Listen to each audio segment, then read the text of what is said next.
అన్నిటికన్నా mental cool, mental com, ఒక మెంటల్గా ఒక ఈక్విలిబ్రియం, బ్యాలెన్స్ చాలా అవసరం కదా మనిషికి. అది బ్యాలెన్స్ అయినప్పుడు తక్కువన్నీ ఆటోమేటిక్గా ఫిజికల్ యాక్టివిటీస్ అన్ని బ్యాలెన్స్లో ఉంటాయండి. అది ఎప్పుడు పోతుంది అంటే సార్, మీరు దేనికోసమైనా కాంప్రమైజ్ అయినప్పుడు మీ మెంటల్ బ్యాలెన్స్ పోతుంది. అదే ప్రాబ్లం ఇక్కడ. మీరు మిమ్మల్ని మీరే ఎన్ని రోజులు చీట్ చేసుకోగలరు చెప్పండి? మీరు ఎదుటవాడిని ఈజీగా చీట్ చేసేయచ్చు, మీ మాటలతో మీరు మోసం చేసేయచ్చు, నమ్మించేయచ్చు. కానీ మిమ్మల్ని మీరు ఎప్పటికీ మోసం చేసుకోలేరు, నమ్మించలేరు.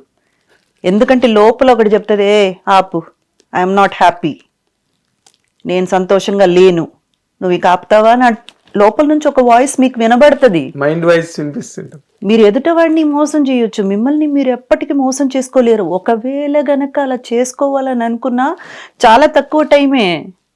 ఆ తర్వాత మళ్ళీ ఆ వాయిస్ లెగుస్తుంది, నాకు ఇది నచ్చలేదు అంటది.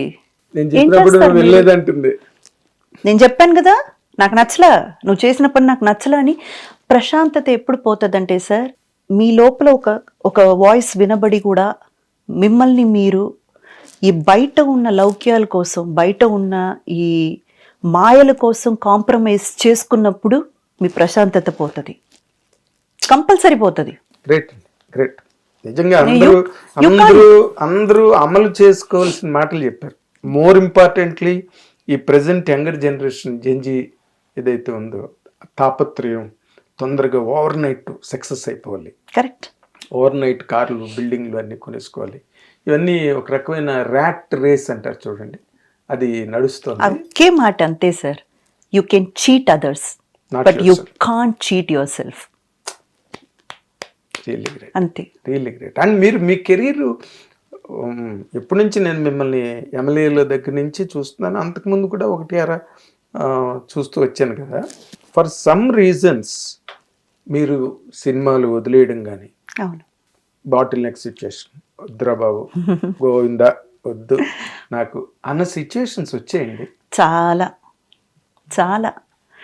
రేపు అంటే అడ్వాన్స్ ఇచ్చి తిరిగి తీసుకున్న సిచ్యువేషన్స్ ఉన్నాయి.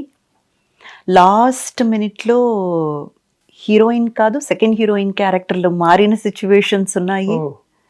జస్ట్ బికాస్ నేను కొన్ని విషయాలు కాంప్రమైజ్ అవ్వను, కొన్ని విషయాలు నేను ఇంతే అని ఉంటాను కాబట్టి చాలా ఉన్నాయి సార్ అలా. చాలా చాలా ఉన్నాయి. మీరే అని చెప్పేసి డేట్లన్నీ ఇచ్చి, ఆ డేట్లు అడ్వాన్స్ ఎలాగో తిరిగి తీసేసుకుంటారు, అది వేరే విషయం. కానీ మనకిచ్చిన మాట వెనక్కి తిరిగి తీసుకున్నప్పుడు అది కొంచెం బాధగానే ఉంటుంది సార్. సో అవన్నీ జరిగాయి, చాలా జరుగుతాయి. పడ్డారు, మీరు కూడా పడ్డారు. అవును సార్. కానీ దానికి నాకు కారణం తెలుసు కాబట్టి నేను తీసుకున్న కొన్ని ఏమంటారు, కొన్ని గట్టి నిర్ణయాల వల్లే అది జరిగాయని నాకు తెలుసు కాబట్టి ఇక నేను దాని గురించి పెద్దగా రిగ్రెట్ చేసుకోవడానికి లేదు సార్. కంఫర్టబుల్ గానే, వేరే దారి లేక ఇంకా సరేనండి, ఓకే ఓకే. అందులో అంటే మామూలు మిడ్ రేంజ్ సినిమాలా, పెద్ద సినిమాలా మీరు? అన్నీ ఉన్నాయండి, మిక్స్డ్ అన్నీ ఉన్నాయి. ఓకే, అవును సార్. ఓకే. ఎమ్మెల్యేలు వచ్చిన తర్వాత మీ రేంజ్ చాలా, మీరు చూడతారు అలాంటి మంచి ఆర్టిస్టిక్ ఫిల్మ్స్ చేశారు, కమర్షియల్ ఫిల్మ్స్ చేశారు. మీరు చేయని సినిమా లేదు ఒక రేంజ్లో. పెద్ద హీరోయిన్లు అందరూ మాస్ కమర్షియల్ చేస్తున్న రోజుల్లో Indraja was always there.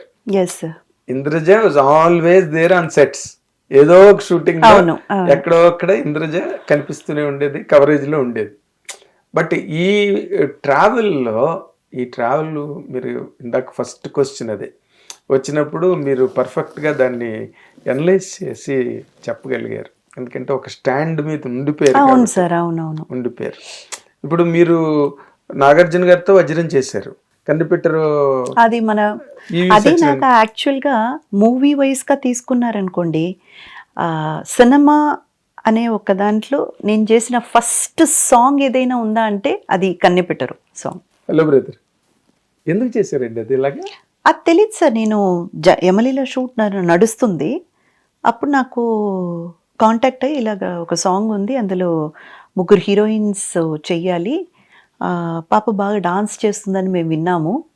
So ఆవిడ కూడా ఒకరుగా అవ్వాలని చెప్పేసి ఈవీవి గారు కదా. అవునండి. ఆ కంపెనీ నుంచి కాల్. అసలు నేను మూవీ కోసం చేసింది ఫస్ట్ కెమెరా ముందు నేను చేసిన సాంగే మళ్ళీ మనకు రజనీకాంత్ గారు, పివాస్ గారు లాగా ఫస్ట్ సాంగే నాగార్జున గారితో, ప్రభుదేవ మాస్టర్, గోపాల్ రెడ్డి గారి కెమెరా, ఈవీవి గారి డైరెక్షన్, చాలా భారీ అంతా మనకు. అన్నపూర్ణ స్టూడియోలో పెద్ద సెట్ అవును సార్. నాకు బాగా గుర్తుంది. ఆ సాంగ్ కూడా అసలు పెద్ద నేను ఎక్స్పెక్ట్ కూడా అసలు నాకు ఏమీ తెలియదండి డాన్స్ గురించి, కానీ వీళ్ళందరూ మహారథులు అని కూడా నాకు తెలియదు, ఏమీ తెలియదు. ఏదో పిలిచారు, డాన్స్ చేయమన్నారు, మనం డాన్స్ చేస్తున్నాం అంతవరకే. అవన్నీ ఏమీ అర్థం ఎవరో చేసుకునే అవన్నీ అర్థం చేసుకునేసరికి మనం ఆల్రెడీ ఇండస్ట్రీ ఆవిడ.